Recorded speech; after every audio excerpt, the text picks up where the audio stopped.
보통 전차가 한 대 만드는데 한 1년에서 1년 반 걸리거든요. 주로 하다 보면 2년 걸려요, 보통. 근데 그걸 우리가 이제 맞춰주는 거죠. 딱 원하는 시간과 날짜에 맞춰서 전달해서 공급 능력이 우리가 탁월하고 하다 보니까 한국만한 나라가 없죠. 대한민국 제품이 중국제를 결국 제치고 오밀조밀한 고성능의 아주 막 프라모델 정밀하게 만들듯이 독일제 여차가 좋다고 하지만은 그걸 또 앞지르고 있고 라파엘제 뭐 센서 같은 게 있어요. 그런 거를 제외하고서는 다 국내 한국에서 조달이 된다.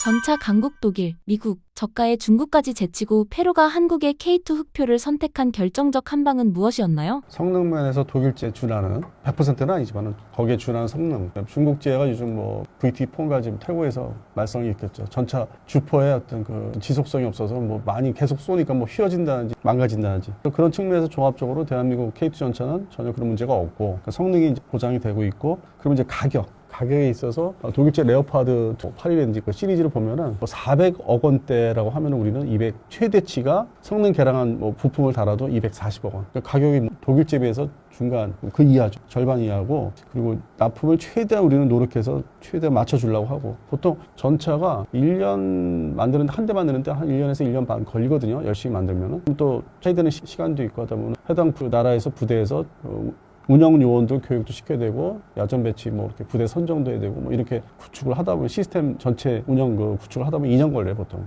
근데 그걸 우리가 이제 맞춰주는 거죠. 이 폴란드 사례가 그랬었고 180대를 딱 원하는 시간과 날짜에 맞춰서 전달해서 폴란드군의 육군의 공백. 폴란드 육군이 그 러우 전쟁 터지기 전에 T-72 전차가 일종의 주력이었는데 그거를 그 전쟁 기간 동안에 현재 이게 공교롭게 횟수가 2, 3, 4, 5, 6, 5년차 접어들고 있는데 우크라이나한테 다 줘버렸어요. 가지고 있던 T-72 러시아제 전차를. 한 대도 없어요. 그러니까 공백이 생기니까 한국한테 급하게 막 그 180대 발주한 거 빨리 가져와라고 메꿔야 된다. 그 난리를 쳤던 거고. 그래서 그런 공급 능력이 우리가 탁월하고 하다 보니까 역시 페루 육군도 더 구형인 T-55 전차가 주력인데 그거를 이제 빨리 대체하려면은 한국만한 나라가 없죠. 가격, 뭐 성능, 뭐 납기 이게 대한민국 제품이 중국제를 결국 제치고 아주 뭐 오밀조밀한 고성능의 아주 막 프라모델 정밀하게 만들듯이 독일제 여차가 좋다고 하지만은 그걸 또 앞지르고 있고 그래서 우리나라 제품이 선정이 된 걸로 알고 있습니다. 중국 전차가 2009년 엔진 공급 차단으로 좌초된 경험이 이번 페루의 선택에 얼마나 큰 영향을 미쳤다고 보시나요? 이거 엔진 얘기가 결국 파워팩이라고 할 수 있는데 우리가 결국 이제 2014년부터 문제가 됐던 파워팩이 다 해결돼서 국산화 됐기 때문에 이 파워팩은 이제 미국에 관련된 그런 부분이 없기 때문에 독일이나 그래서 이게 또 그걸 유심히 좀 페루 쪽에서는 정부에서 본 거죠. 해당 나라 국방부에서 전차 도입하면은 이제 공급망이 또 차단돼 가지고 운영을 중단하게 되면 어떻게 하냐 했는데 그렇지 않다 하더라. 이제는 K2 전차에 대한 국산화율이 상당히 높아져서 특정 일부 부품 예를 들어서 라파엘 센서 같은 게 있어요. 대전차 센서 같은 거 그런 거를 제외하고서는 다 국내 한국에서 조달이 된다.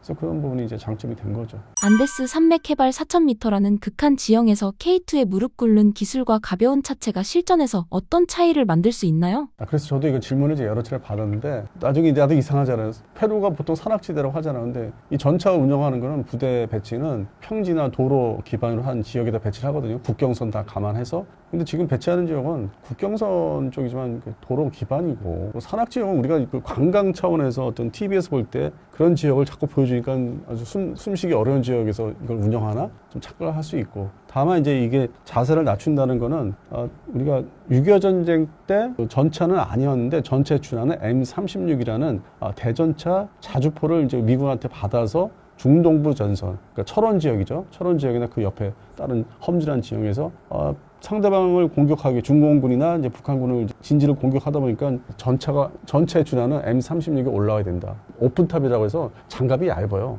포탑이 그냥 위에 뚜껑이 열려 있고. 근데 포를 이게 전차포를 싣고 있으니까 전차같이 보이는 거고 이게 이제 자력기동에서 올라가서 밑에 있는 적 진지를 쏘기 위해서 포실을 이제 최대한 낮춰서 그러면은 거기 이쪽에 지형지을 맞춰서 기동해가지고 맞춰서 이렇게 어렵게 이렇게 하향 사격을 해서 효과를 봤어요. 그게 우리가 이제 경험이 있기 때문에 K1 전차부터는 자세 그러면 이 차체를 막 움직여서 어렵게 자동차 움직이듯이 할 게 아니라 전차를 그냥 차체를 이 궤도를 낮출 수 있는 그 부분을 이제 개발을 하자. 물론 이제 그게 일본이 먼저냐 대한민국이 먼저냐 이제 그런 차이가 있죠. 일본의 74시 전차가 이제 그게 특징이었으니까. 근데 우리가 이제 그거를 국내에서 잘 개발을 이제 미국하고 잘 개발을 해가지고 K1전차부터 하향 사격이 되는 거죠. 그리고 전차도 당연히 지금 기술이 적용됐고, 그래서 현수 장치 이런 거를 이제 잘 적용을 해가지고 산악지대가 주로 있는 국가들은 만약에 국경선에 옆에 나라들 국경선에 배치된 부대가 도로 기반으로 싸우다가 뭐 옆에 저거 험준한 지형으로 이렇게 옮겼을 경우에 아주 뭐 고산지대가 아닌 경우에 한반도에서 그런 경험이 있고 그렇게 설계된 전차니까 당연히 적용이 되고 훈련도 해볼 거고 도입을 하면은.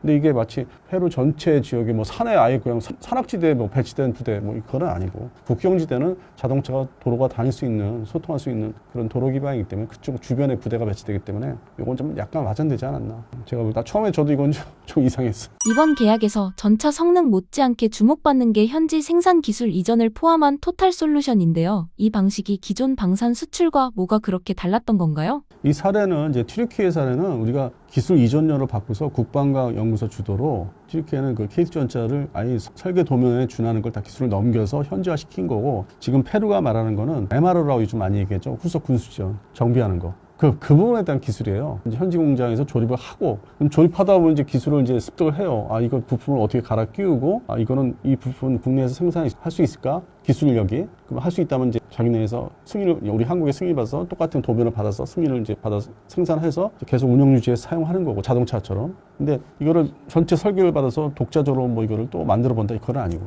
폴란드는 또 튀르키예나 이런 지금의 페루의 중간선상에 있는 거예요. 좀 개조를, 껍데기, 외형적인 개조를 할 수 있는 거지, 근본적인 튀르키예처럼 아예 똑같이 카피 떠서 만들 수 있는 수준까지 보지는 않고 있고, 개조 개발. 페루는 MRO 쪽 수준. 그리고 뭐 그들이 걸어온 길이 방산이라는 게 페루가 제일 낫고 사실상 없다시피 하고, 폴란드는 면허 생산 쪽에 강하고, 2차 대전 이후 소련에 같이 이렇게 붙어서 바르샤바 조약국이 되면서 이 지상 장비는 거의 다 면허 생산해요. 냉전이 깨지기 직전까지 T-70 전차를 뭐 7,000대까지 면허 생산했다니 어마무시하게 폴란드가. 그래서 그런 기술은 좀 개조를 하는 기술이에요. 그 T-70 전차를 이제 면허 생산한 거는 자기들 작전 요구에 맞게 좀 외형을 좀 뭐 어떻게 좀 부착한다든지 시스템을 조금 바꾼다든지 거기에 머물러 있고. 그리고 이제 튀르키예는 처음부터 돈 줄 테니까 그냥 팔어. 뭐 그런 시절이 이제 2011년도에 뭐 자주포까지 그랬고. 그거 사실 뭐 우리가 좀 안타까운 부분이고, 아까 앞서 말씀드린 대로 부메랑으로 돌아오는 거고. 그래서 나라별로 그 높낮이가 틀려요. 그러니까 페루는 맨 바닥이고 폴란드는 중간점이면은 튀르키예는 우리가 사실상 다 넘겨준 거 아닌가.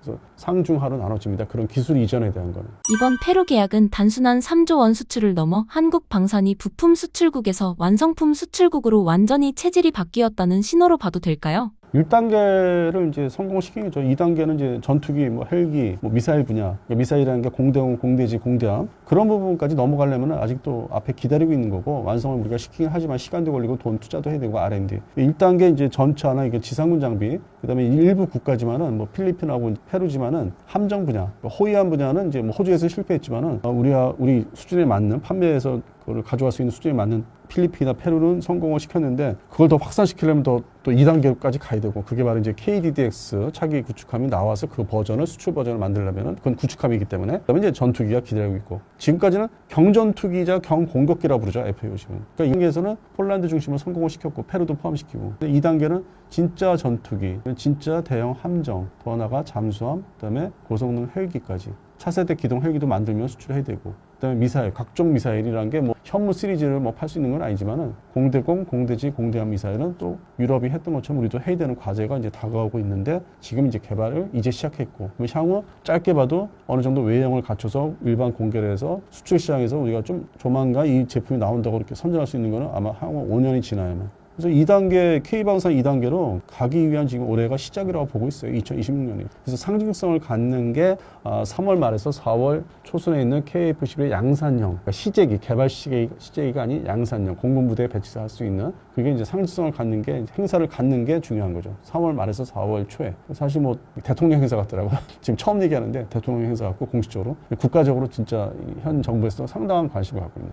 전 세계에 이제 퍼지는 게 방송으로 인해서 아니면 유튜브로, 그러면 이제 한국형 전투기 진짜 나왔네? 저거 사올 수 있겠네? 이렇게 넘어가는 거, 접어드는 거죠, 올해가. 그러면서 또 이제 KDDX라는 한국형 구축하면 이제 결정이 3월 초순은 돼 있을 거고, 어느 업체가 맡아서 하느냐, 아니면 경쟁을 붙이면 뭐 누가 먼저 일벌함을 누가 했다든지, 선정을 받았다든지. 그래서 뭐 지금 봄이 되면은 또 제2의 도약기를 맞이하는 출발 선상에 있게 됩니다. 현재 1월과 2월이 조금 그런 측면에서는 잠복기죠. 기다려야 되는. 제2의 K방산 좀 도약을 하기를 아주 상당히 기다리고 있습니다. 마지막으로 구독자분들께 한 말씀 부탁드립니다. 제가 마무리 얘기해서 K방산의 제2도약기라고 이제 말씀드렸는데 2월 달까지는 좀 그렇게 지금하고 비슷할 거예요. 뉴스가 특별한 게 없는데 3월 달에 봄이 되면은 그 실제 이제 양산기가 이제 나와가지고 또 부대 배치를 앞두고 여러 가지 또 준비를 하기 때문에 그런 기대가 많이 되고 있습니다. 이제 2026년 봄에 좀 더 발전된 새로운 얘기로 시청자 여러분을 찾아뵙고자 합니다.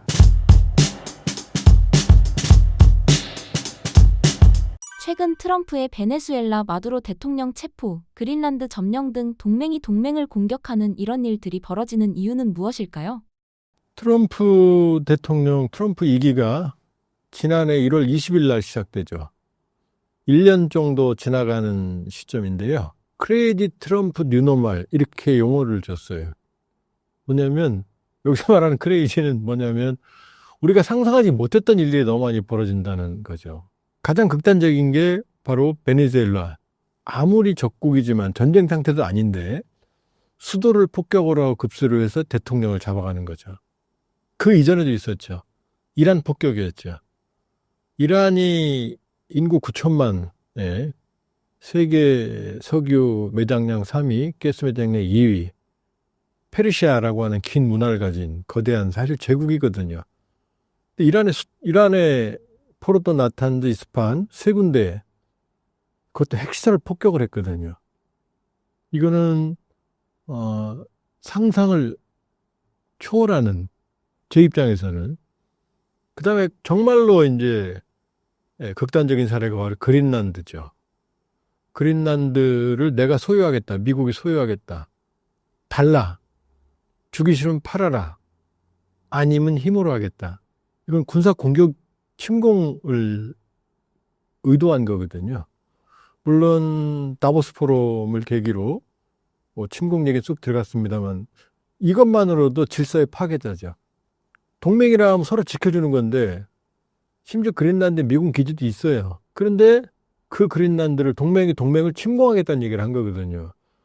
이 충격은 아마 쉽게 가시지 않을 거예요. 어떻게 끝나든 간에. 그 다음에 이 트럼프 나오기 이전에도 우리를 놀라게 한 사건이 있었죠. 그건 뭐냐면 러시아의 우크라이나 침공이었습니다. 이거는 1945년 5월, 러시아는 5월 9일이 전승기념일이거든요.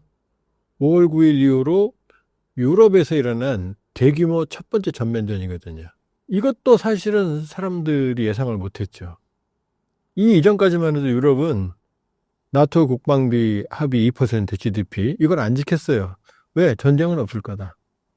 그냥 뭐 치즈 먹고 샴페인 먹고 프로방스, 낭뜨 같은 이런 데서 뭐 해변에서 일광욕 즐기고 이렇게 살았단 말이에요. 복지에 돈을 쓰고.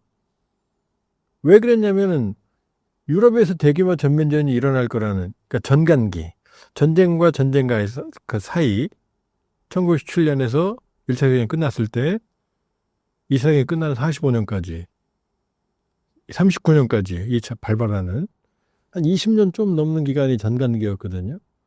근데 45년 이후로 2022년 2월까지 몇 년이에요, 거의 80여 년간의 전간기가 전쟁이 안 일어날 줄 알았죠. 전쟁이 일어났단 말이에요. 그러면 또 하나는 트럼프 대통령이 집권하면서 또다시 트럼프입니다마는 관세 전쟁이라고 하는 미중유의 세계 경제의 불확실성을 몰고 왔죠. 그러니까 지금은 거대한, 누가 봐도 세상은 불확실하죠. 피와 구별이 없고 동맹도 믿을 수가 없고 미국은 우리가 알던 미국이 아니고 설마 하던 러시아는 대규모의 전쟁을 벌였고 또 틈만 나면 본인들이 불리하면 핵거리거든요. 핵전쟁 여기까지. 그러면 이러한 상황에 이게 배경이 뭐냐? 이게 일회성이냐? 그러니까 트럼프가 사라지면 이 거대한 불확실성은 사라지냐? 지금 캐나다는 트럼프 대통령이 또 미국에 주로 편입시키겠다고 그러죠. 중국과 가까워지니까 100% 관세 매긴다고 그러죠. 덴마크, 뭐라고 말하냐면 덴마크와 캐나다 사람들이 가장 주요한 주적, 가장 두려운 외국이 미국으로 바뀌었어요. 과거에 일심동체였죠. 캐나다하고 미국은 프로야구도 같은 리그를 써요. 그 정도거든요. 바로 이러한 불확실성, 누가 봐도 경제도 불확실하죠. 안보도 불확실한 이 글로벌 불확실성의 원인을 그 배경을 분석을 해보면 지금 이 글로벌 불확실성을 저는 개인적으로 이 책 제목에 나와 있는 무극화 시대로 봐요. 다극화가 아닌 거죠. 무극화. 극이 없는 거죠. 그 극이 있다는 얘기는 누군가 통제력을 행사한다는 얘기거든요. 언제? 소련, 미국이 있던 이 냉전기에는 양쪽의 극이 지배하는, 질서를 지키는. 그 다음에 소련이 무너지니까 미국이라는 극이 잠시 세계를 지배하는. 그러나 이 미국의 힘은 약화되고 있고 중국은 올라오지만 한계가 있고 러시아는 중진국으로 추락했고 일본은 지쳐 있고 유럽은 분열되어 있고 그러면 전 세계에 극이 없는 거예요. 질서를 지킬 수 있는. 그 상황을 저는 무국화 시대라고 진단을 하는 거고요. 그 무국화 시대를 진단하고 그 안에서 우리의 생존을 모색하는 내용을 담은 게 바로 이제 이 책입니다. 무국화 시대 대한민국 생존 시나리오. 제가 가능하면 이 무국화 시대에 관계된 책을 시리즈로 저술할 생각인데 그 첫 번째입니다. 자, 그럼 이 무국화 시대의 이 불확실성에 대한 몇 가지 차원을 좀 분석을 해보면 첫 번째는 안보적 불확실성이에요. 안보적 위기. 전쟁의 뉴노멀 시대예요. 우리는 러우 전쟁, 우크라이나 전쟁을 생각하죠. 그러나 자세히 들여다보면 냉전이 해체되면서 이미 전쟁의 뉴노멀, 분쟁의 뉴노멀로 접어들었다. 자, 냉전기에는 소련과 미국과 소련이 각자 진영을 형성했어요. 자본주의 진영, 그 다음에 사회주의 진영. 그리고 이 진영은 따로 놀았어요. 공급망도 두 개였어요. 둘 간에는 거리가 거의 없었어요. 그 다음에 이념적으로 세븐처럼 뭉쳐 있었어요. 나는 공산당이 싫어요. 우리 고등학생이 교련복 입고, 여고생은 간호, 그 다음에 남고생들은 목총 들고. 그게 그 시대였어요. 극단적인 대립의 시대였죠. 그러니까 나 아니면 적이고 우리 자본주의 진영이 아니면은 무조건 적인 거죠. 월남전 파병도 그래서 파병된 거죠, 우리가. 그때는 걱정이 뭐였냐면 3차 세계대전이었어요. 자본주의와 사회주의 진영 간에. 특히 그 필드는 어디냐? 유럽. 대규모. 1, 2차 세계대전이 일어났던 나토, 북대서양 조약하고 자본주의와 바르샤바 조약하고 사회주의. 이 충돌이 항상 가장 큰 걱정이었어요. 그런데 3차 대전은 일어나지 않았어요. 왜냐? 양쪽 다 거대한 군사력과 핵으로 부장해 있으니까 맹수는 맹수끼리 안 싸우죠. 왜? 지들 이겨도 치명상을 입으니까. 그러니까 항상 핵전쟁과 3차 대전의 공포에 사로잡혀 있었지만 전쟁은 안 일어났어요.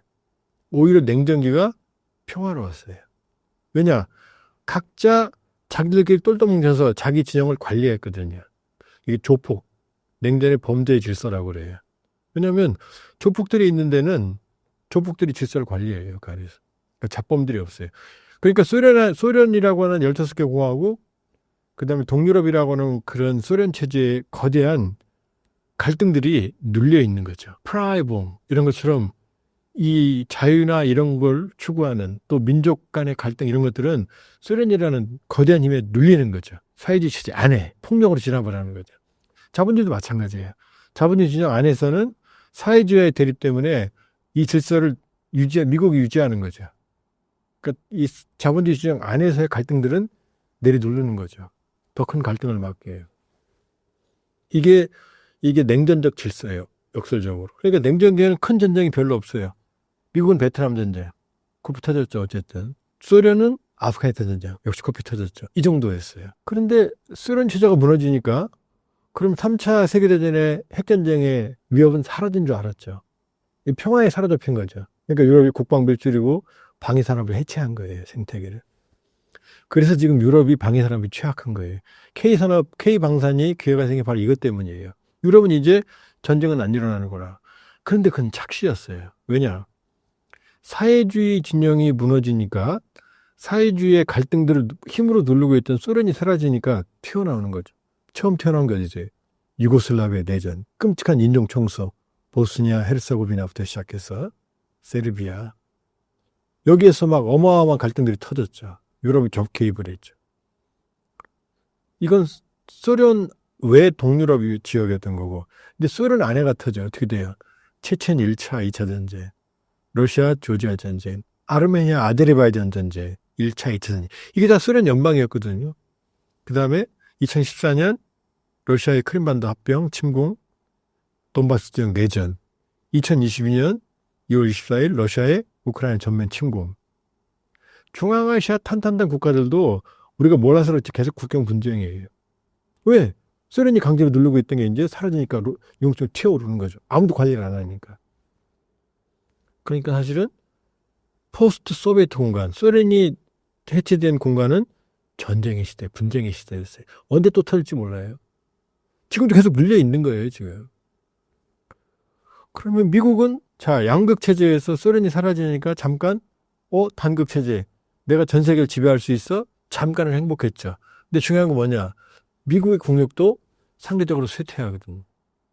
2차 세계대전 이후에 세계 GDP의 40 내지 50%를 장악했던 미국의 GDP는 현재 기준으로는 한 25% 정도 돼요.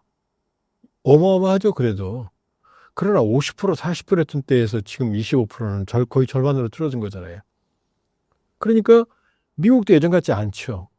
그러니까 미국도 예전만큼 미국이 관리했던 진영들을 관리할 수가 없는 거예요. 그래야 될 이유도 없는 거고. 그러니까 어떻게 되죠, 이제? 걸프전 1차 전쟁, 2차 전쟁. 아프가니스탄, 테러와의 전쟁. 시리아, 리비아 내전. 그 다음에 중동. 이쪽 비사회주권 지정술 막 터지기 시작하는 거죠. 근데 미국은요, 예전 같으면은 그 갈등을 억제해야만 사회주의와 싸웠는데 지금 그게 없잖아요. 그러니까 미국은 국력도 상대적으로 줄어들고 그래야 될 이유도 없고 미국 국익에 도움도 안 되고 그러니까 어떡하죠? 트럼프는 내가 왜 남의 전쟁에 돈을 써? 너희들이 안 했어요. 난 안 할 거야. 그러니까 어떻게 돼요 이제? 태국 캄보디아도 터져. 인도 파키스탄도 터져. 여기저기서 터지는 거죠 지금. 이게 그러니까 결과적으로는 지금 보면 전쟁의 뉴노멀이에요. 어디서든 전쟁을 하고 있고 이 전쟁에 대해서 누구도 책임을 안 져요. 트럼프 대통령도 어떡하죠? 전화로 하잖아요. 나 관세 때릴 거야? 해결이 안 되죠? 또 터져요. 또 관세? 자, 지금 태국, 캄보디아, 파키스탄, 인도 해결된 것 같죠? 해결이 안 됐어요, 지금. 언제 또 터질 줄 몰라요. 그런데 중요한 건 이걸 관리할 수 있는 강대국이 없는 거죠, 열강들이. 힘도, 이유도 없는 거죠. 그 다음 유엔과 같은 국제기구는 트럼프가 말하잖아요. 식물인간이라고, 의미 없다고. 왜? 미국, 영국, 프랑스와 중국, 러시아가 갈려 있으니까, 유엔 안보리가. 그 다음 대만, 중국의 대만 침공, 언제 할 줄 몰라요, 지금. 합리적이라면 일어나면 안 되죠. 그러나 지금 일어났던 많은 전쟁들이 합리적이지 않은 요소로 일어났거든요. 그러니까 지금 거대한 불확실성, 안보의 불확실성이 밀려오는 거죠. 그러니까 사람들은 불안하죠. 이게 첫 번째, 안보의 불확실성이에요. 그럼 두 번째, 경제는. 자, 사회주의 경제는 붕괴했죠. 지금 자본주의가 위기예요. 볼까요? 전 세계적으로 성장률이 G7 중에 2%를 넘는 나라는 미국밖에 없어요. 왜? 기축통화가 있고 이민을 받아들이고 그나마 투자가 있습니까? 그러나 나머지 국가들은 독일, 영국, 프랑스, 캐나다, 이태리, 일본 모두 다 1%, 0%에서 1% 사이예요. 자연 성장률이거나 자연 성장률도 안 되는 기준으로. 어디도 경제가 좋은 나라 봤어요? 선진국 중에 없어요, 지금. 중국은 좋으냐? 중국이 지난해 1조 달러의 무역 수지를 흑자를 기록했지만 그거는 밀어내기식 출혈경. 중국 내부는 아니에요. 여기저기 멍들어요. 부동산, 전기차, 실업, 저성장. 제일 큰 문제는 뭐죠? 저성장에다가 모든 선진국은 고령화하고 있어요. 저출산으로 가요. 그러니까 이게 뭐냐? 성장률은 떨어지는데 나갈 돈은 많은 거죠. 젊은 사람들은 취업이 안 돼요. 취업한 사람들은 돈을 더 많이 세금을 내야만 나이든 세대를 먹여 살릴 수가 있어요. 그럼 어떤 일이 벌어지죠? 부채의 덫이 생겨요. 자, 미국 트럼프 대통령이 저 난리치는 이유가 뭐예요? 바로 쌍둥이 액자죠. 무역적자와 정부 부채. 엄밀히 보면 정부 부채예요. 국가 부채가 아니고. 그런데 미국이 저 난리치고 머스크 칼질했지만 국가 부채가 GDP 120%였거든요. 이태리는 140%예요. 프랑스 마크롱이 얼마 전에 휴가도 줄이고 국가, 왜냐면 프랑스는 큰 정부거든요. 돈을 많이 쓰거든요. 이러면 안 된다고 정부 재정을 줄이려고 시도했을 때 프랑스가 110%였어요. 영국이 100%예요. 이태리 140%라 그랬죠? 일본은 250%예요. 부채의 늪에 빠져 있어요. 그럼 중국은 괜찮으냐? 중국은 공식적으로 정부 부채가 한 80% 되는 걸로 추산이 돼요. 양호해 보이죠? 아니, 중국은 지방정부가 있잖아요. 그 다음에 전국은 국영기업들이 많아요. 이거 다 정부 거예요. 이 지방정부와 국영기업들이 부채 늪에 빠져 있어요. 이걸 합치면 실질 부채율은 300%라는 추산에 설득력을 얻고 있어요. 어떻게 돼요, 그럼? 지금 세계 경제를 이끌어가는 G7과 중국이 모두 어떻게 되죠? 저성장과 부채의 늪에 빠져 있는 거예요. 희망이 보이질 않아요. 더 큰 문제는 뭐냐? 기술이 너희를 자유케 하리라. 지금까지 그랬어요. 자동차, 석탄이 석유로 바뀌면서 IT. 근데 지금 첨단 기술의 한계가 왔어요. AI 툴을 개발했어요. 그랬더니 AI 툴 개발한 사람들을 해고해요. 자, 지금 현대 이 빅테크 기업들의 특징이 뭐냐면 굴뚝 산업에 비해서 고용률이 5분의 1에서 10분의 1로 줄어들어요. 지금 이 신사임당 PD님도 저하고 오래 못 만날지도 몰라요. 거기 로봇가 앉아있을 수도 있어요. 자, 판단은 누가 하죠? AI가 해요. 힘은 누가 쓰죠? 로봇이 써요. 이 둘을 합치면 뭐가 되죠? 피지컬 AI가 돼요. 이미 집안에 로봇 청소기가 가장 기본적인 피지컬 AI예요. 미국의 택시에 이제 벌써 무인 택시들이 등장하고 있어요. 우리 갈 데가 어디 있어요? 그럼 부는 커지는데 이 부가 어떻게 되죠? 몰려요, 한쪽으로. 빈부 차이가 커져요. 이 극단적으로 부가 몰리기 시작을 해요. 그러면 지금 어두운 자본주의 경제에 기술이 너희를 자유케 하리라. 자유케 하죠.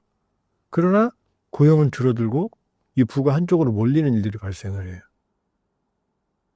경제가 암울하죠. 그러니까 사회주의 경제는 붕괴했지만 자본주의 경제는 이제 어두운 터널, 밝은 미래가 아니라 어두운 터널 들어가고 있다. 이게 두 번째 경제적 불안입니다. 자, 안보적으로 언제 전쟁이 날지 몰라? 무서워. 경제적으로 나의 미래가 불투명해. 지금 내 직장이 이대로 있을까? 지금 벌써 얘기 나오죠? 교사, 의사, 변호사부터 시작. 창작자들. AI가 툴 다 만들잖아요. 작곡도 하고 만화영화도 만들고. 미야자키 하야오 감독이 몇 년을 만들걸? AI는 만들어보면 쫙 만들어버리잖아요. 거대한 불안이 밀려요. 불안하죠? 우리 PD님도 불안하죠? 항상. 그럼 불안은 어떻게 돼요? 변화를 추구하고 가난한 사람을 도와주고 내가 참고 톨레랑스 그 다음에 새로운 가치를 창출하고 이래요? 아니면은 돈을 아끼고 나만 생각하고 남보다는 저축을 더하고 투자보다는 미래보다는 현실적인 가치에 안주하고 이렇게 되죠? 그러니까 어떻게 되느냐. 이런 두 개의 불안은 글로벌 우경화로 가요. 우경화. 우경화, 작용화는 나쁜 게 아니에요. 좌의 가치, 우의 가치. 우리는 너 좌파야, 우파야 그러면 욕이죠? 그건 잘못된 거예요. 좌파나 우파나 잘못을 해야 잘못인 거지. 너 좌파야, 너 우파야. 유럽에는 좌파 정권, 우파 정권 왔다 갔다 하잖아요. 좌파가 잘못을 하면, 우파가 잘못을 하면, 좌파가 극자로 가면, 우파가 극으로 가면 그건 문제죠, 이제. 그러나 좌경화, 우경화는 인간의 판단, 야, 가난한 사람도 좀 나눠줘야지. 야, 기업가가 너무 많이 혼자서 먹으면 어떻게 좀 야, 나눠 먹자. 이게 좌의 개념이고, 우는 뭐죠? 열심히 한 사람이 많이 버는 게 뭐가 나빠? 이 차이거든요. 사실 크게 보면 단순화시키면. 그런데 이 불안이 커지면 우경화예요. 새로운 가치보다는 기존의 질서에 안주하고 남보다는 나. 그 다음에 마이너리티, 소수자보다는 메인 집단들. 그 다음에 가난한 사람 도와주고 이런 것보다는 지금 나도 힘든데. 그쵸?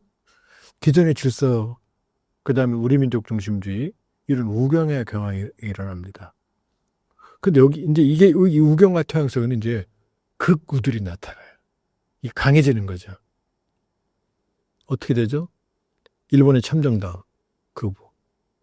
독일의 AFD, 극우. 영국 개혁당, 극우. 이태리 멜로니 총리, 무솔리니의 후예라고. 프랑스 르펜 집권은 못했지만 민족전선 2배로 올라와요. 아르헨티나 밀레이. 트럼프도 극우적 성향이 있는 거예요, 사실은. 시진핑도 극우적인 거죠. 중화민족주의. 푸틴, 러시아 민족주의. 젤렌스키 우크라이나 민족주의. 이 극우적 성향들이 나타나요. 극우적 성향들이.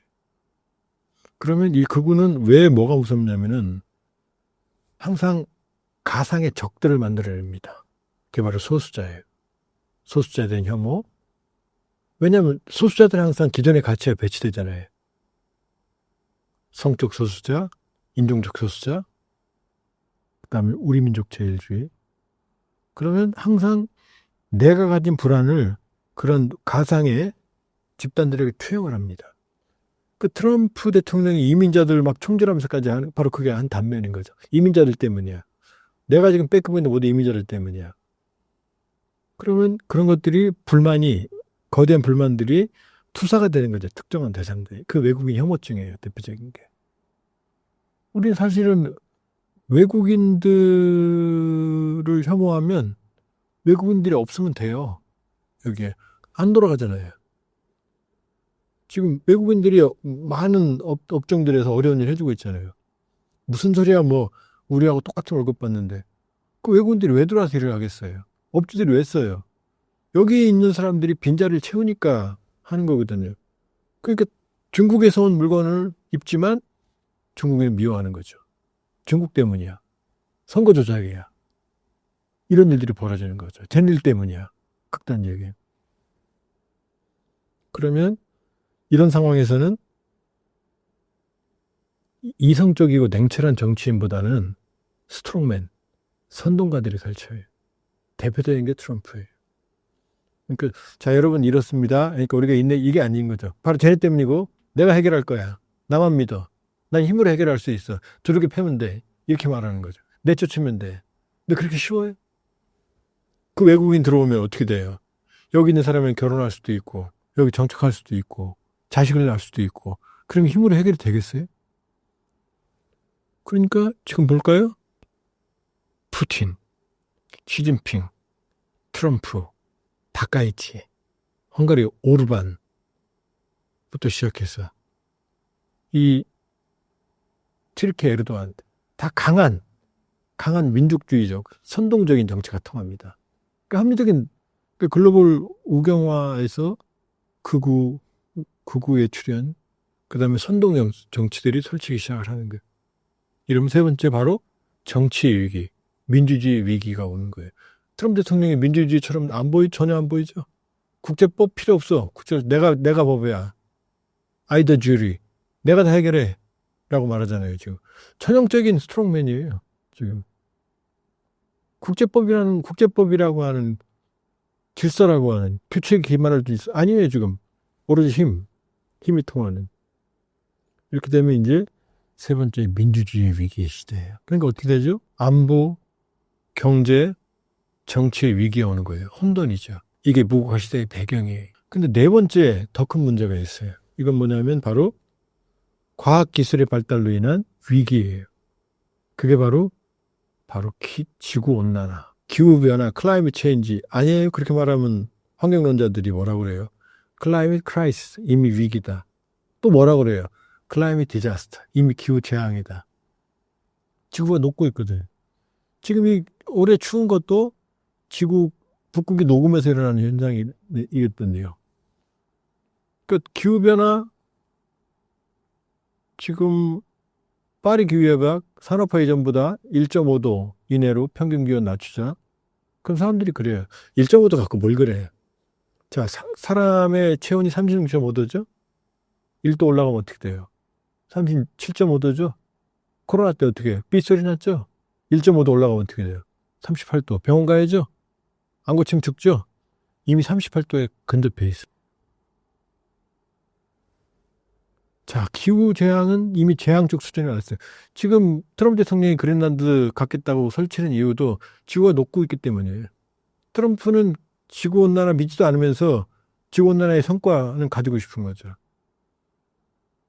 지구온난화를 막지 못하면 우리 미래가 없을지도 몰라요. 어마어마한 재앙이 지금 시베리아 영구 동토층이 녹고 있거든요. 탄소보다 몇 배나 더 해로운 게 온실효과의 메탄이거든요. 시베리아 영구 동토층에는 어마어마한 메탄이 깔려 있거든요. 얼음이 누르고 있거든요. 근데 이 얼음에 구멍이 나오고 있어요. 이게 한꺼번에 쏟아져 나오면 북극 얼음이 녹으면 우리가 감당할 수 없는 일이 벌어지고 있거든요. 그 다음에 우리 경험했죠 이미 팬데믹. 전 세계가 감염됐잖아요. 근데 코로나는 그나마 치사율이 높지 않았어요. 일반적인 것보다 높지만 에볼라 바이러스나 마bur바이러스나 치사율이 거의 100%에 가깝지만 가까운 것들이거든요. 만일에 이런 가능성이 배제할 수 없잖아요. 옛날 같으면 떨어져 사니까 상관없죠. 근데 지금 다 연결되어 있잖아요. 아파트 생각해봐요.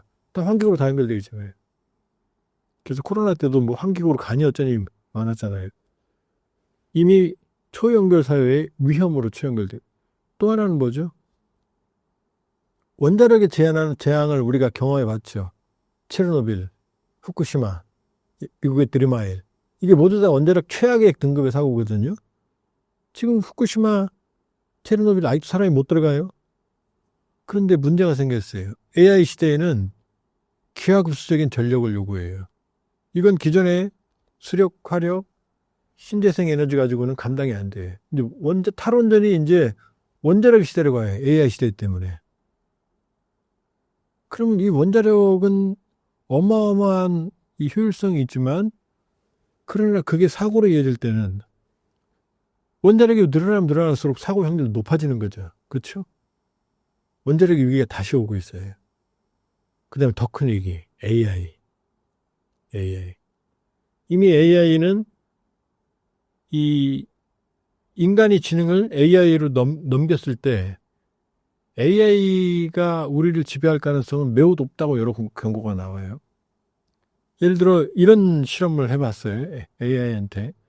AI를 못 믿으니까 멈티라는 게 있어요. 유모의 복합. 무인기 열 때 유인기 펜드장 하나. 그러면 AI는 분명히 적을 죽이라고 명령을 받았죠. 근데 인간이 봤을 땐 분명히 테러리스트지만 5살 아이가 폭탄을 갖고 오면 인간은 괴로워합니다. 임산부가 아이를 손을 잡고 폭탄을 갖고 오면 인간은 괴로워해요. 어떻게 될지. 근데 AI는 바로 제거하거든요. 윤리가 없으니까. 그럼 인간이 그럴 때 자꾸 막는단 말이에요. 그럼 AI는 어떻게 하냐면 내 명령은 제거하는 건데 이걸 지금 편대장이 막고 있잖아요. 이거 적으로 간주해요. 그래서 제거해버리는 사례가 실제로 있었어요. 시뮬레이션에서. 결국 인간의 이진법으로 인간을 위한다라고 그러지만 이게 끝없이 발전하면 그 명령을 AI가 재해석할 수도 있잖아요. 자, 인간을 위해라. 그럼 AI가 간단하게 영화에 나오는 거 볼까요? 지구 인류가 너무 많아요. 인류를 한 절반으로 줄이면 인류가 지속 가능성이 있어요. 이렇게 판단할 수도 있잖아요. 그러니까 AI로 우리의 인지적 판단이 넘어가는 순간 인간의 지적 능력은 퇴보하지 향상할 수가 없어요. 생각을 안 하니까. 이미 내비게이션 운전하는 사람들이 자기가 어디 갔는지도 모르잖아요. 수십 번 간데도. 옛날 같으면 지도 찾아서 한 번 갔다 머릿속에 남거든요. 지금은 아니에요. 10번 가도 그게 어딘지 몰라요. 예를 들어서. 그 AI 시대에서 개인적으로는 치매 환자가 급증할 수도 있다고 생각해요. 저는 의학자는 아니지만. 자, 이 AI는 어떤 위험으로 처리할지. 왜? 모든 게 AI 네트워크로 연결되어 있잖아요. 결국은 AI끼리 다 연결될 거라고요. 전 세계가. 근데 인간은 그 복잡한 알고리즘을 이해를 못하죠. 신사임당도 이거 찍었는데 어떤 건 구독자가 많고 어떤 거는 시독자가 별로 안 나오죠. 그 알고리즘 잘 이해를 못할 거예요. 그건 AI만 알고 있어요. 대충 우리 짐작만 하는 거죠. 왜? 그 알고리즘의 긴 뿌리를 우리 머리는 찾아갈 수가 없거든. AI의 얘기.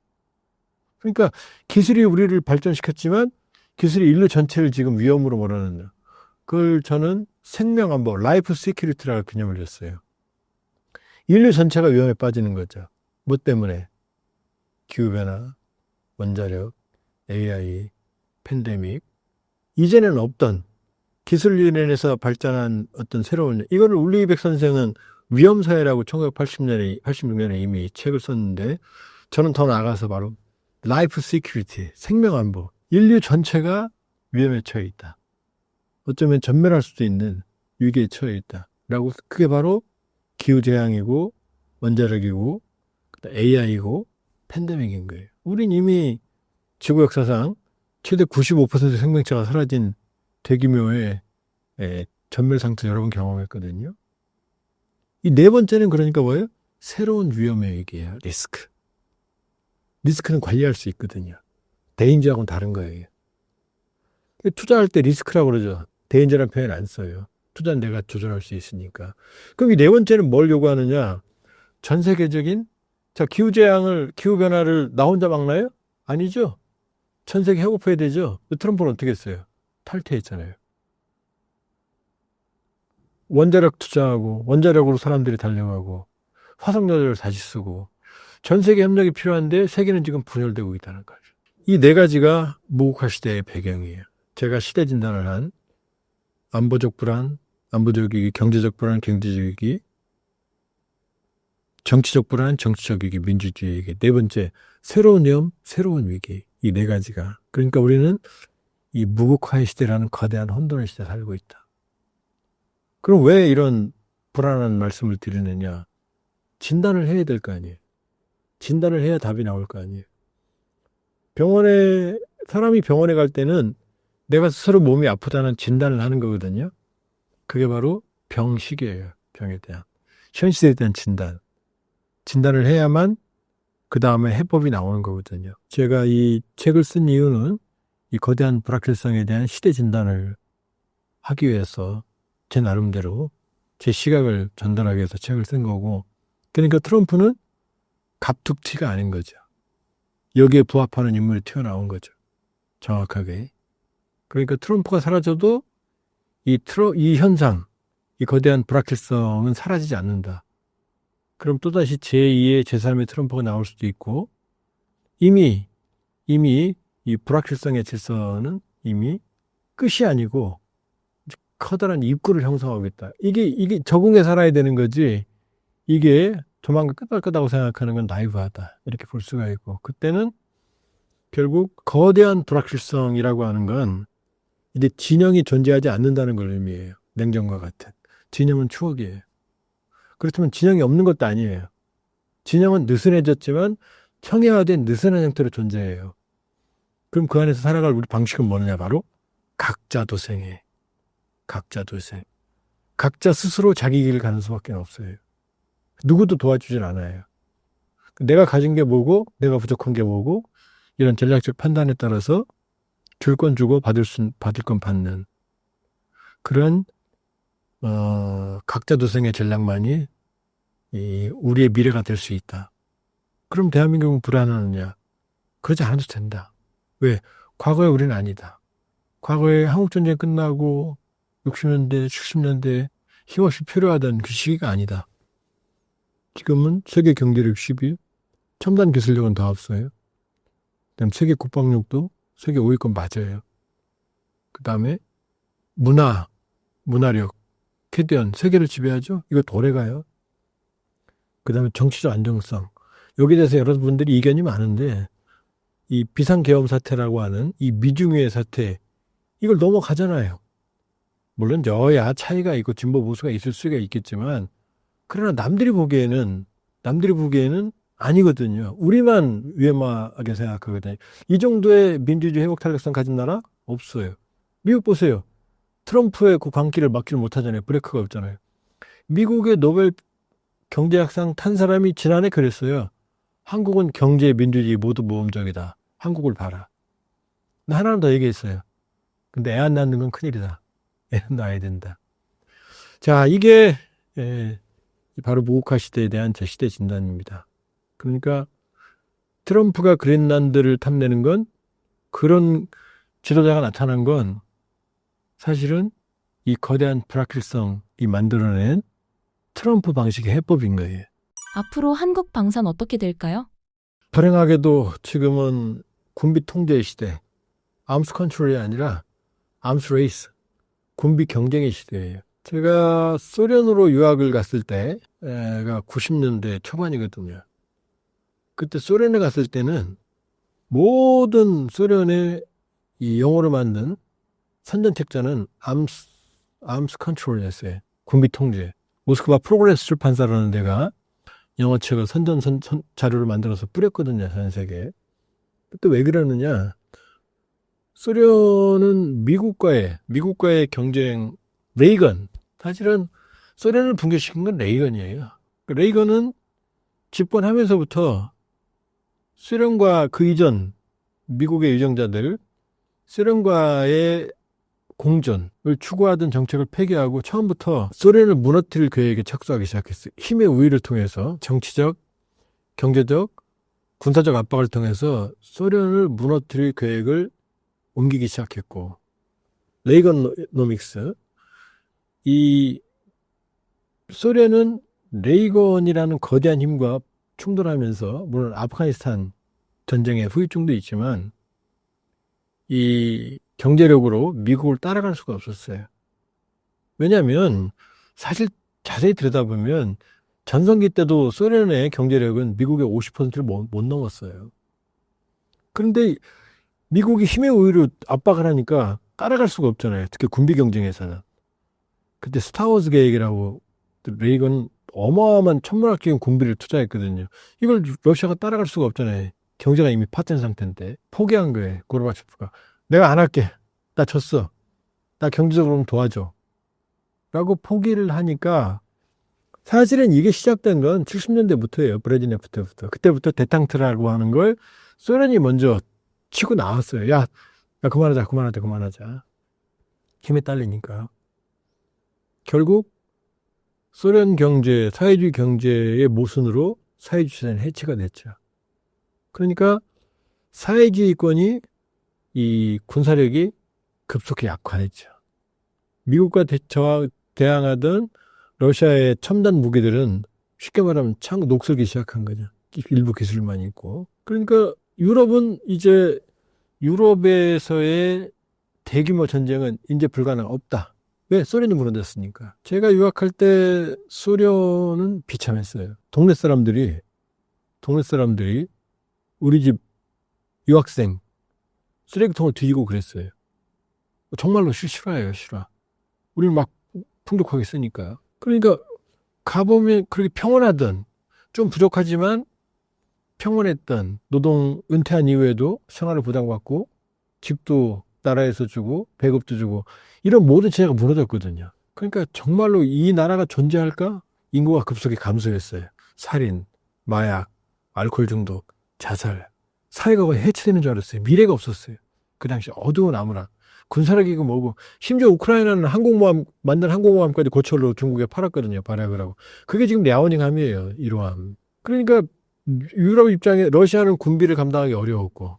그래서 사실은 여기 이 세면 그때 우리가 줬던 차관을 러시아가 불금 사업이라고 그래서 우리한테 T-80 탱크부터 시작해서 메츠, 이글라, 그 다음에 헬기 이런 것들 좀 여러 가지 방산 물자를 받으면서 우리가 러시아한테 상당히 많은 일부러 준 건 아니죠. 군사 기술을 획득할 수 있었거든요. 그 K방산이 큰 밑거름이 됐어요.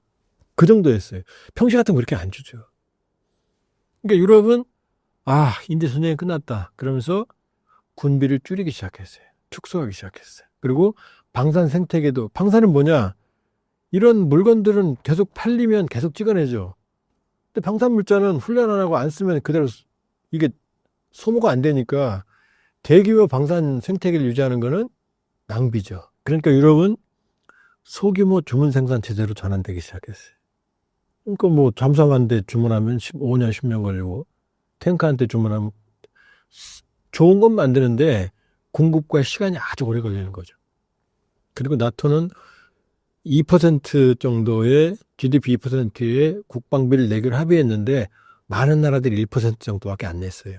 어차피 전쟁 안 할 건데 그런 상황에서 미국도 마찬가지예요. 미국도. 그러니까 전반적인 미국의 조선업 쇠퇴한 게 바로 그거예요. 군수조선도. 조선업 쇠퇴도 있지만 전반적인 군수 역량이 줄어든 거예요. 한자. 그러니까 영원히 평화로울 것 같았죠. 그런데 유럽을 각성시킨 게 바로 러시아의 우크라이나 침공인 거죠.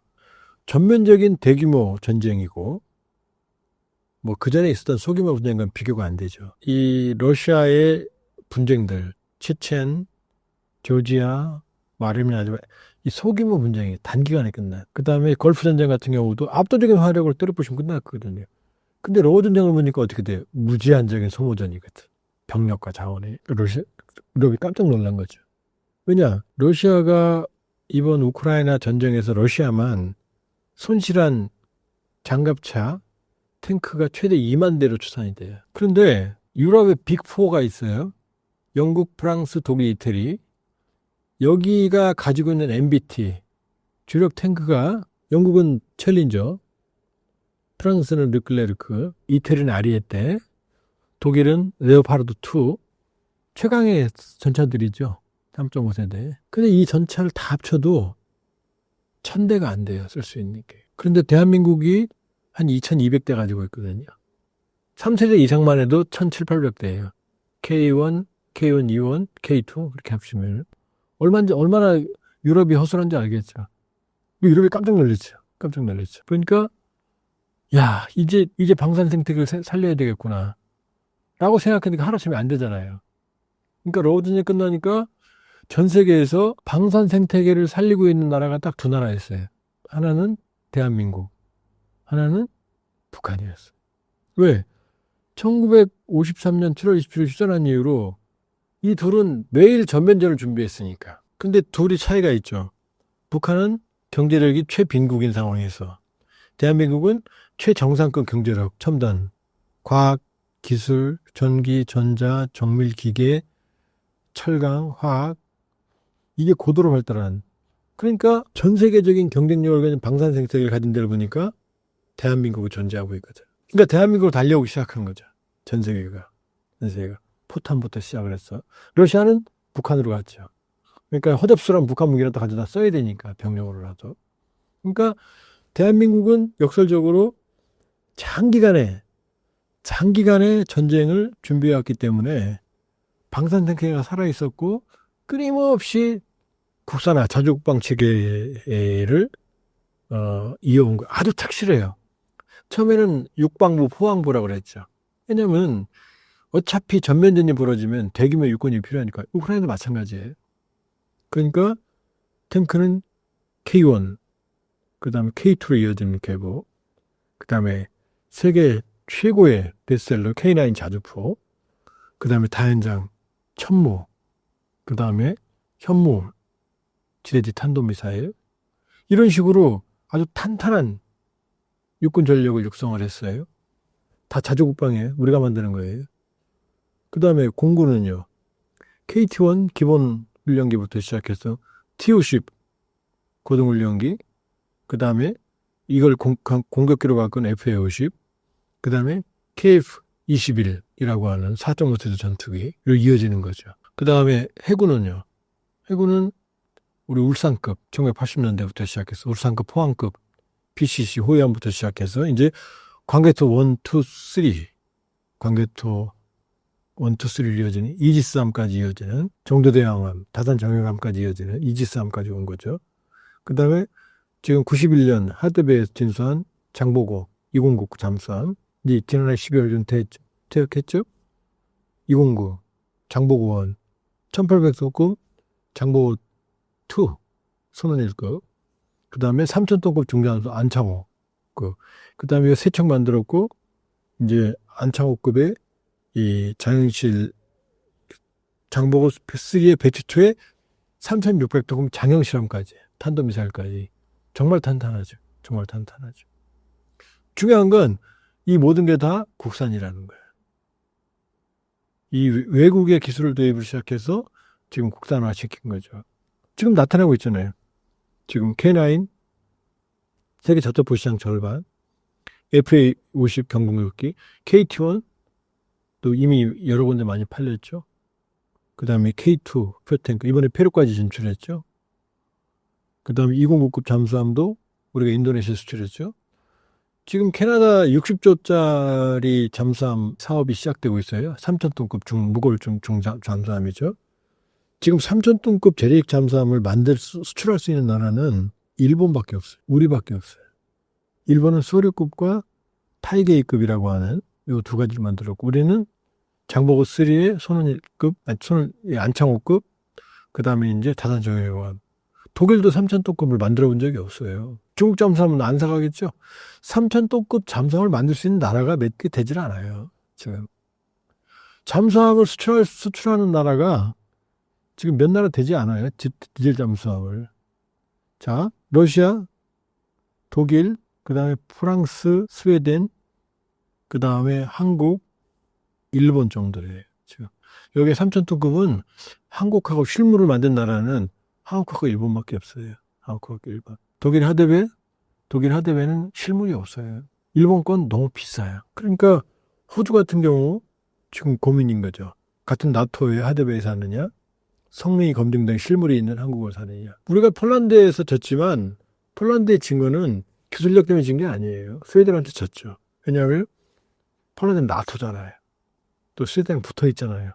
나토 내 금융 지원이 있잖아요. 지금 KF-21 하면 곡봉 얘기하는데 KF-21이 F4 팬텀 F5 그 다음에 우리 F16을 대체하는 거거든요. 그런데 전 세계적으로 F16이 날아다니는 게 지금 3,000대쯤 돼요. 4,600대를 생산했거든요. 근데 이게 지금 76년에 최초로 나왔기 때문에 최근 건 말고 계속 도태 시기가 도래해요. 이 F16을 대체할 수 있는 유일한 기종이 사실은 KF-21이에요. 왜냐? 라팔, 유로파이터 타이푼 이런 것도 너무 비싸요. 그 다음에 제때 적기에 공급되는지도 의문이고, 그 다음에 미국 F-35는 이 스텔스기 지금 장 보러 가는데 람보르기니 타고 갈 필요는 없잖아요. 그게 이제 하이, 미드, 로우 개념이거든요. 그러니까 어느 나라든 다 F-35로 때우진 않거든요. 그러니까 우리는 FA-50, KF-21, F-35. F-35도 이제 KF-21 블록 3나 아니면 그 이후로 가면 대처가 되겠죠. 그러니까 이미 베스트셀러로 K9, 천무, 그 다음에 K2, 그 다음에 잠수함도 미래가 있고 KF-21도 미래가 밝아요. 왜냐? 이 중요한 건 뭐냐면은 우리가 이걸 이 틈새 시장을 개발한 건 아닌데 결과적으로는 틈새 시장들이 생겨난 거죠. 그러니까 K방사는 앞으로도 지금까지도 좋고 앞으로도 전도 양양하다. 이미 그 마스가는 이미 입증된 거 아니에요? 미국? 이 MRO, 유지 보수까지도 이제 한국으로 오게 돼 있고 많은 부분이. 그러니까 이 한국 K방산의 기회는 오래 갈 거다. 근데 위험 요인이 있어요. 뭐냐면 유럽이 기술력이 딸려서가 아니거든요. 방산 생태계를 줄였기 때문이거든요. 그러니까 유럽은 다시 재무장을 해야 돼요. 왜? 미국이 안 도와주겠다고 안보 전략, 국방 전략에서 이미 선언을 했으니까. 그러니까 유럽은 재무장에 나설 거예요. 어쩔 수가 없어요. 그러니까 유럽이 재무장에 나서면 유럽이 다시 기술력과 어떤 그 유럽 나토의 어떤 협력 체제를 구축을 하면 한국 방산에는 이게 위기가 되겠죠. 그동안은 경쟁자가 없었으니까 사실상. 없다기보다는 제한적 경쟁자였으니까. 그러니까 지금 우리가 해야 될 건 뭐냐면 현실에 안주해서는 안 된다. 지금 샴페인 터뜨렸다는 미래는 쪽박쳤나. 그러니까 지금 우리가 할 수 있는 거는 초격차를 유지하는 거죠. 계속해서. 이제 우리가 먼저 앞서 나가야 되는 거죠. 그러니까 지금 이 기회를 위기 요인으로 인식하는 게 중요하죠. 그래서 초격차를 이어나간다 그러면 미래는 있다. 그리고 유럽의 어떤 그 동향을 면밀히 감시하고 대응을 해야 되지만 그렇다고 유럽이 아주 올마이트하게 강해지지는 않는다. 왜냐?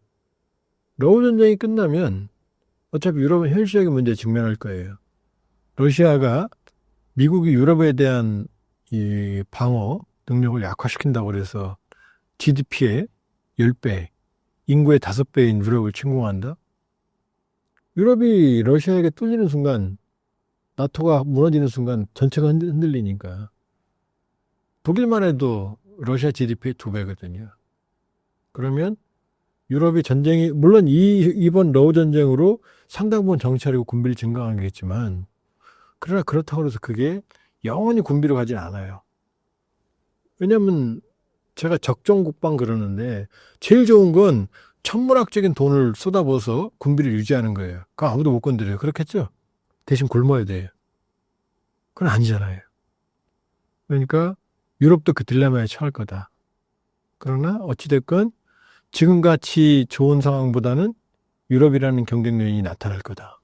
그러니까 지금 이 후기를 활용을 해서 우리는 경쟁력을 강화해야 된다. 그러니까 지금까지 한국 방산이 강했던 데는 이유가 있고 지금도 좋다. 그러나 미래를 위해서는 최대의 투자, R&D 투자, 그다음 민관 협력 체계를 통해서 방산의 지속 가능성, 경쟁력의 지속 가능성을 확보할 필요가 있다 이렇게 볼 수가 있어요. 트럼프의 베네수엘라 마두로 체포를 보자 김정은이 가장 떠올렸을 시나리오는 무엇일까요? 김정은의 경우는 아주 기분이 나쁘고 불안하죠. 마두로도 그렇고 이란도 그렇고 특히 마두로 같은 경우는 트럼프 대통령한테 정면으로 맞섰거든요. 그런데 급습을 해서 대통령을 잡아가 버렸거든요. 범죄자로. 그 얘기는 우리 입장에서는 합리적으로 판단하면 북한을 그렇게 할 수가 없죠. 그러나 김정은 입장에서는 나도 항상 최악을 생각하거든요. 나도 저렇게 당할 수 있구나 하거든요. 그러면 김정은으로서는 아주 기분이 나쁘겠죠. 그러니까 김정은의 반응을 우리가 우회적으로 볼 수 있는 게 바로 두 가지인데, 하나는 1월 4일 날 이재명 대통령이 중국으로 가는 날 북한이 극초음속 미사일 2발을 쐈어요. 평양 인근에서 동해상으로. 그런데 그게 마두로 이재명 대통령이 중국 가니까 기분 나쁘다 이렇게 해석할 수도 있지만 그게 마두로 체포 다음 날이거든. 직후거든요. 또 하나는 무인기예요. 평양 무인기 침투. 인민군 총참모부와 김여정이 나와서 한국에서 무인기를 침투했다. 그러면서 거품을 물었죠. 그리고 실제로 우리 쪽에 민간이 보냈다는 게 스스로 자백한 사람도 나왔고 조사가 진행 중이거든요.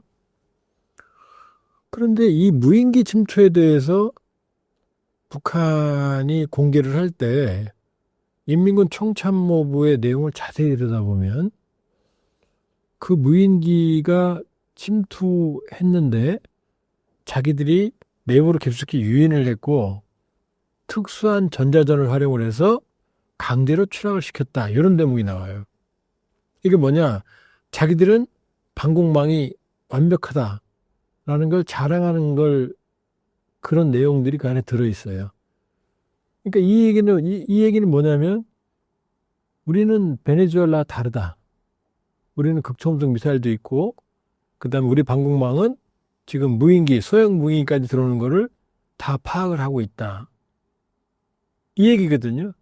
그런데 사실은 우리 남쪽에서는 북한의 그 무인기에 대해서 우리 쪽에서 간 무인기를 포착을 못하고 있었거든요. 여기에 대해서 대통령 언급도 있었어요. 왜 못했느냐고. 이 무인기, 이번에 보낸 무인기는 이 크기가 큰 독수리나 두루미 정도 크기보다 작아요. 그러니까 이 정도면은 사실 우리는 또 특히 북쪽에서 내려오는 거에 특화되어 있지 올라가는 거에 특화되어 있지는 않거든요. 이러면 잡기가 상당히 굉장히 어려워요. 그 왜 못 잡냐 그러지만 초롬평야만 가도 두루미가 수백 마리들이 날아다니고 독수리 날아다니는데 그 다음에 이 무인기는 속도가 새보다 그렇게 빠르진 않아요. 독수리 정도보다 빠르진 않아요. 그러니까 사실은 잡기가 매우 어려운 거거든요. 근데 북한이 그걸 잡았고 자기들이 전자전을 이용을 해서 강제로 추락을 시켰다 얘기한 거거든요. 전 개인적으로 자기들의 방공망을 자랑하려고 했던 거라고 봐요.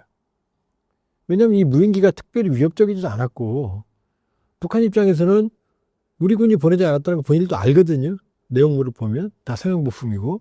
근데 굳이 이걸 만들어서 이걸 이슈화시켰다라는 건 제가 보기에는 목표는 바로 자신들의 방공망을 자랑하기 위함이었다라고 보거든요. 물론 북한의 김정은의 그 경호 체계는 마두라고는 비교가 안 돼요. 자, 북한은 일단 병력이 128만 명으로 추산되고 최대치예요. 적은 경우는 한 80만, 90만 선까지 되고 그중에 30, 40%는 영양 결핍증이에요. 밥도 못 먹어요, 솔직히 말하면. 이런 얘기 보면 비아냥되는 것처럼 보이지만 실제로 그래요. 그래도 평양방어사령부, 우리 수방사가 한 15만에서 한 20만 돼요. 외곽이죠. 이 호위총국 직접 경호 담당하는 게 한 5만 명 됩니다. 그 다음에 직접 974 부대라는 김정은 경호부대가 한 3, 4천 돼요. 그 다음에 김정은의 근접 경호하는 우리가 남북 정상회담 때 본 키 큰 친구들, 깍두기 머리들, 차 옆에 괜히 붙어 떠다니는 친구들이 한 50명 되는데 이 친구들은 인간 병기예요. 그냥 그대로 현장에서 죽을 수 있는. 우크라이나 전쟁에서 온 북한 포로들 자폭한다고 그러잖아요. 그러니까 마두라하고는 비교가 안 된다. 그 다음에 평양은 지하세계다. 지하세계. 김정은의 숙소는 지하의 미로 속에 어디서 사는지 아무도 몰라요. 그러니까 일단 베네수엘라나 평양을 비교한다는 건 말이 안 된다. 북한을. 두 번째, 이번에 델타포스가 저렇게 완벽에 가까운 작전을 했던 건 내부자의 공모 없이는 불가능하다. 분명히 내부자가 있었다.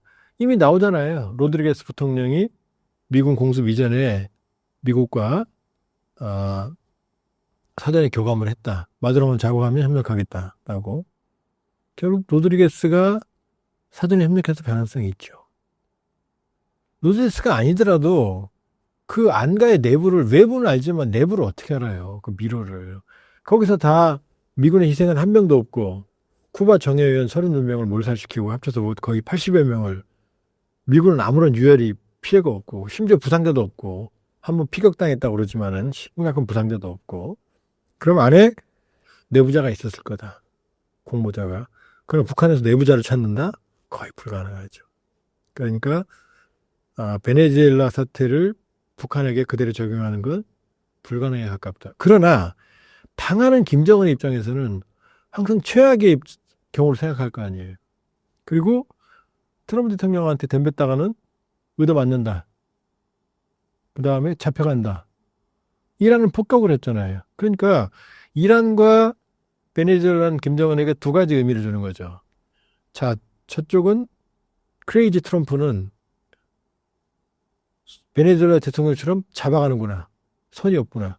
선을 넘는 게 아니라 아예 선이 없구나. 그렇게 생각할 거예요. 김정은 입장에서 크레이지 트럼프라는 거죠.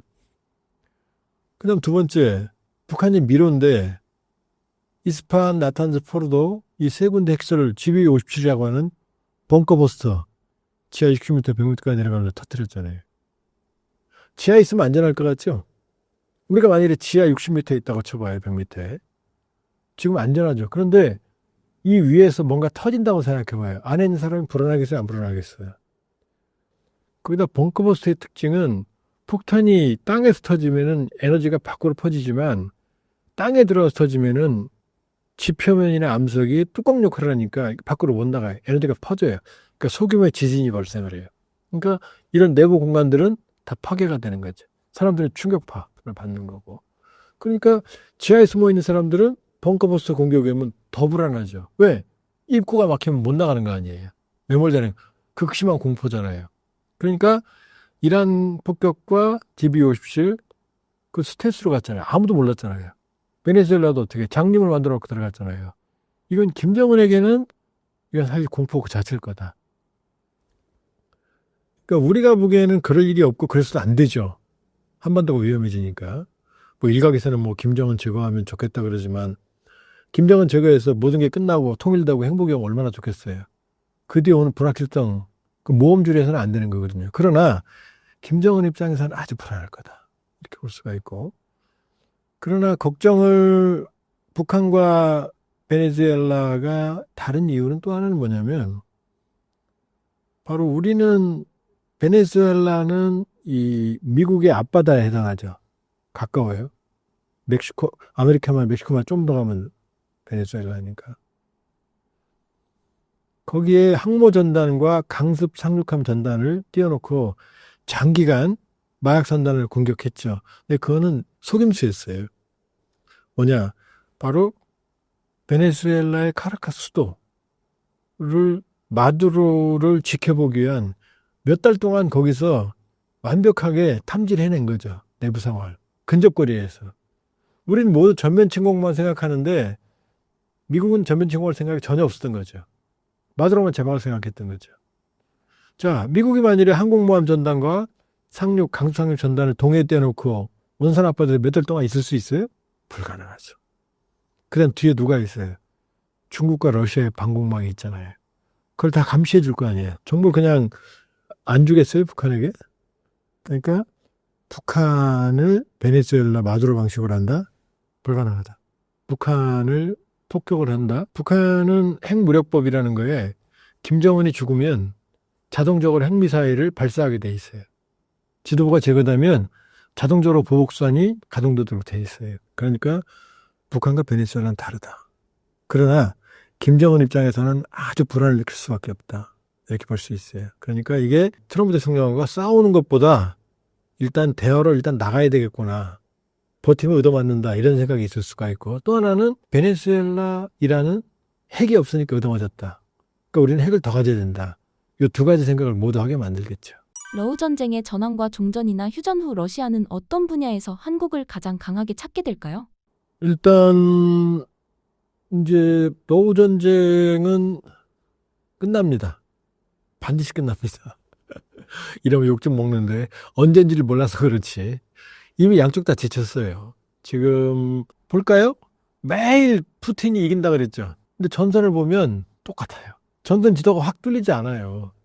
그다음 뭐 우크라이나 선전하고 있다 그래도 자, 러시아나 우크라이나나 전술적 전투, 소규모 전투에서는 일진일퇴가 있어요. 그러나 전쟁은 그렇게 되는 게 아니고 예를 들어서 6.25 때 고지전이라고 있었잖아요. 한 고지 뺏었다고 해서 전선이 뚫리는 게 아니에요.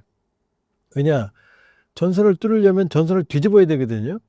그럼 대규모 병력이 집중돼야 되고 많은 물자가 와야 되고 수십만 명이 모여야 되고 어마어마한 공세를 해야 되거든요. 양쪽 다 그럴 여력이 없어요. 그냥 소부대 전투, 커야 대대급, 아주 커야 연대급 전투 정도. 또 연대급 전투를 하더라도 분산되어 있는 거지 한 군데를 치고 들어가는 그런 일이 별로 없어요. 그러니까 러시아가 어떻게 해요? 버기나 오토바이나 이런 거에서 순식간에 들어가서 국기 꽂고 또 나오고. 그러니까 침투는 하지만 괴롭히긴 하지만 영원히 점령하려면 병력이 투입돼야 되거든요. 안정화시켜야 되거든요. 이게 쉽지가 않아요. 지금 뭐 우리 잘 모르는 포크로우스크 러시아가 점령했네. 지난해 가을부터 그랬거든요. 지금도 전선 그대로예요. 포크로우스크 미노그라드 아직 격전지인데 여기 아직도 우크라이나가 버티고 있어요. 러시아가 그 수많은 병력을 투입했음에도 불구하고. 쿠르스크 같은 경우 서울시 면적의 한 2배쯤 되는 경우 지금 일각 언론에서 나오는 잡힌 포로 2명. 그 포로들이 답을 말해주잖아요. 북한 군인들은 죽여도 겁 없이 왔다. 그러니까 인해 전술로 그 쿠르스크 같은 경우 이 러시아가 회복을 한 거거든요. 지금도 그런 개념이에요. 그런데 인해 전술도 하루 이틀이지 이게 감당이 안 되잖아요. 그러니까 지금 전선은 사실상 러시아가 우세를 보이지만 교착되어 있다. 이 교착은 언제부터냐? 사실은 2022년 2월 24일에 러시아 우크라이나 침공했지만 지금 교착된 전선은 2023년 6월 전선에서 큰 차이가 없어요. 러시아가 진전을 하고 있지만 이 소모가 너무 많아요. 2025년 한 해 동안 러시아가 진전한 지역이 한 4,000제곱킬로미터쯤 돼요. 그럼 4,000제곱킬로미터면 서울시가 600이니까 굉장히 커 보이죠. 문제는 우크라이나가 한반도의 3배라는 거죠. 면적이. 그 다음에 지금 장악하고 있는 지역이 약 10만 제곱킬로쯤 된다는 거죠. 크림과 돈바스 그 이후에 장악한 지역. 1년에 4,000이면 수십만 명의 희생자를 내고 10년이나 사만이라는 얘기잖아요. 그러니까 유발 하라리 이스라엘 학자가 그랬어요. 군사학자가. 세계 석학으로 취급받죠. 러시아가 이긴다. 근데 앞으로 100년 이상 걸린다.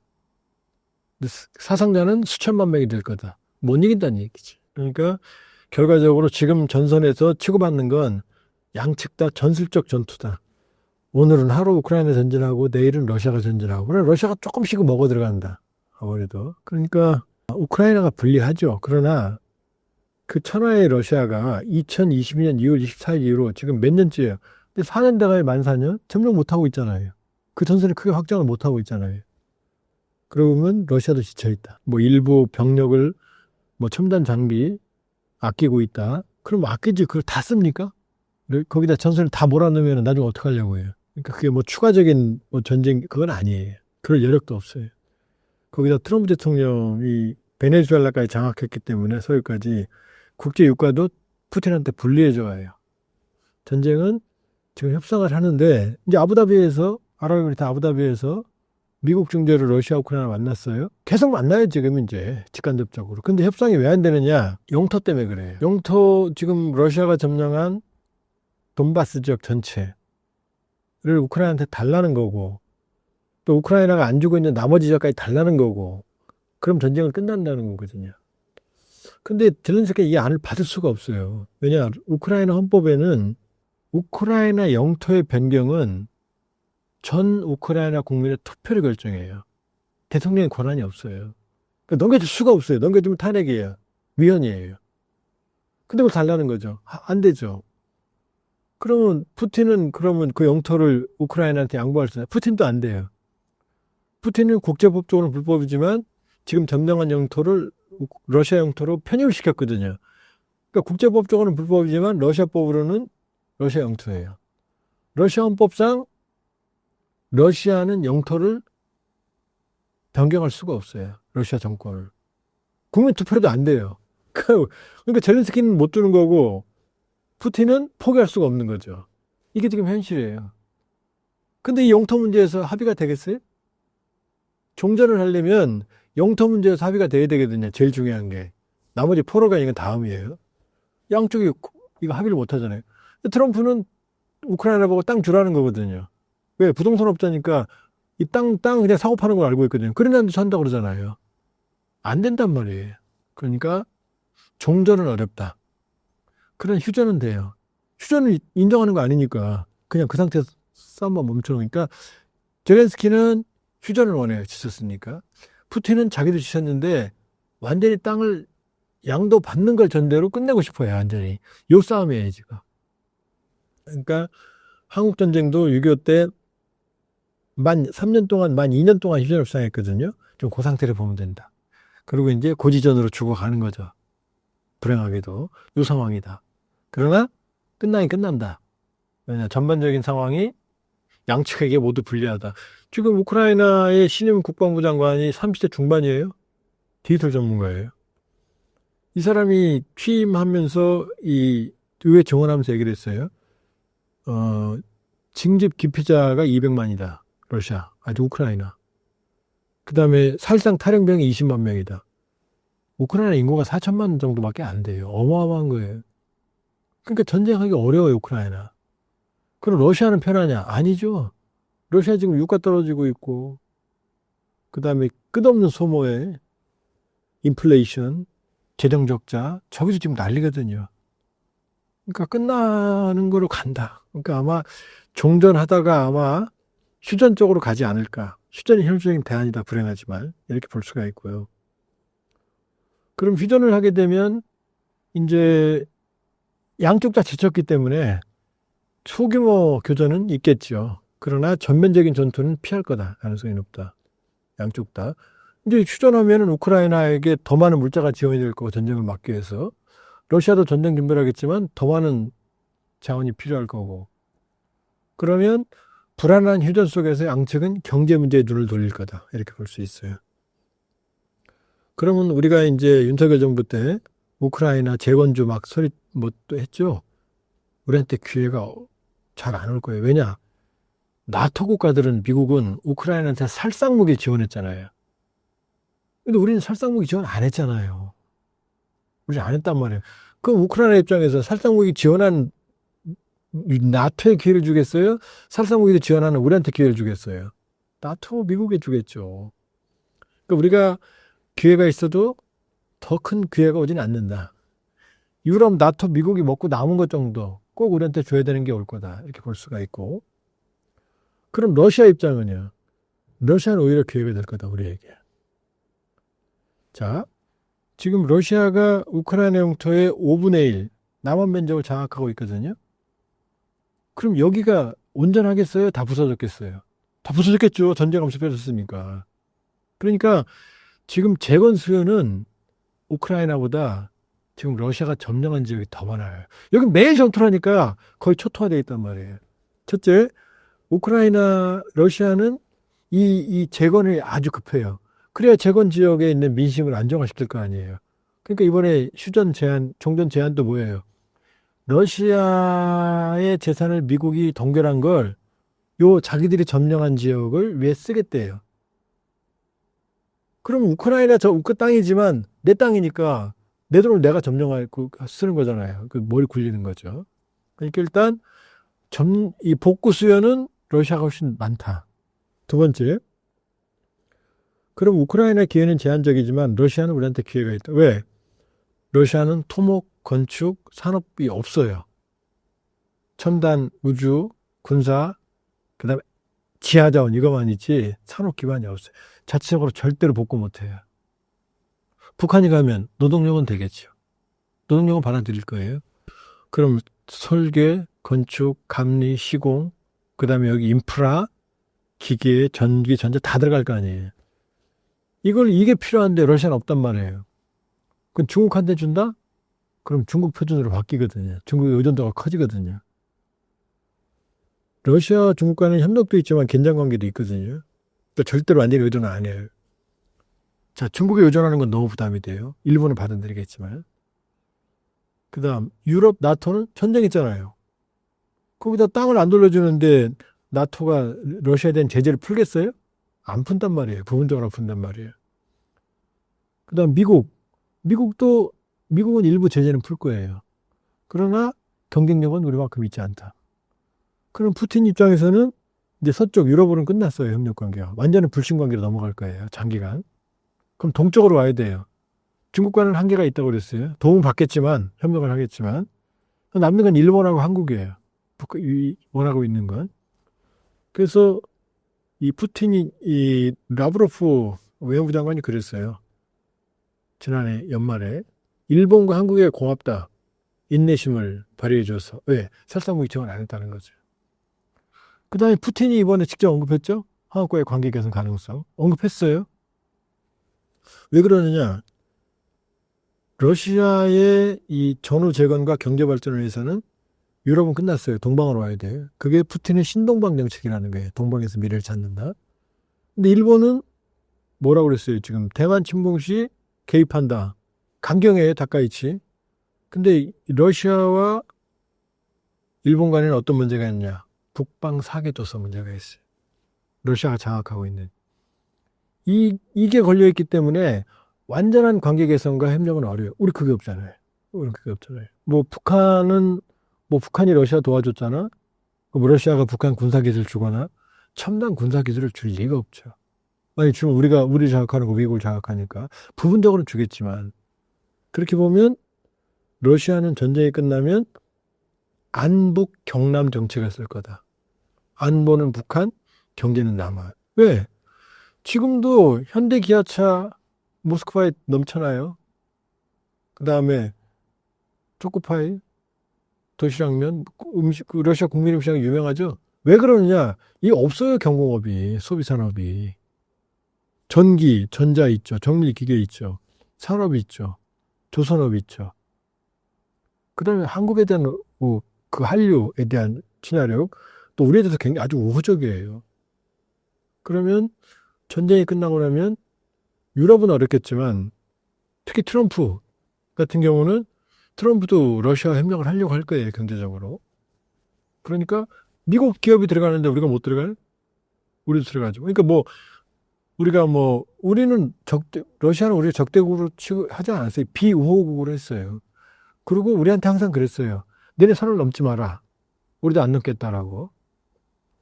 북한이 군사합니다 그랬잖아.